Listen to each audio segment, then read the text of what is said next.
So day 3 of social distancing and working from home, and I'm coming out into the shed of an evening and working on this, the little Yamaha TT 250. Now, since we last spoke, I've had the carbs off. They were leaking fuel, so I've rebuilt them, put them back on, got the bike running, very happy with the engine. Good compression, didn't blow smoke, seems to be quite good. I'm sure there is an electrical problem, but I won't be able to test that until we get it on the road and get some load into it. A few things I've worked out. Originally I thought perhaps this red may have been an original colour. Well, I can't find any evidence that these 1982 bikes ever had a red frame. And I've just noticed, see the red paint here?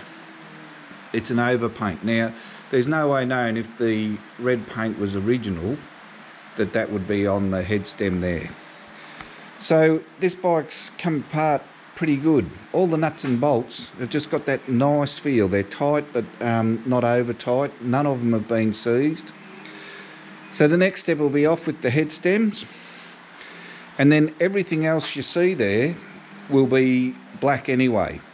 So I'm going to tape up the electrical wiring, give all of this a good clean, and I'll paint it in that condition there. I think I'll be able to get around enough of this to get a pretty good job done on it.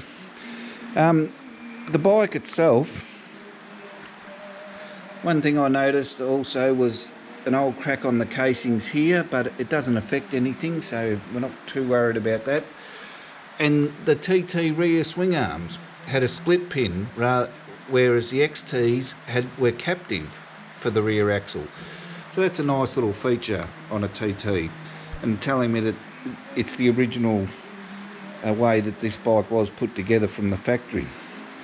And when you look at this bike, just the other day it was a rolling running bike.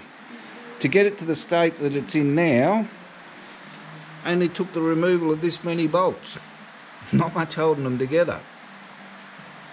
But on to the next step, which is cleaning and preparing that frame for paint.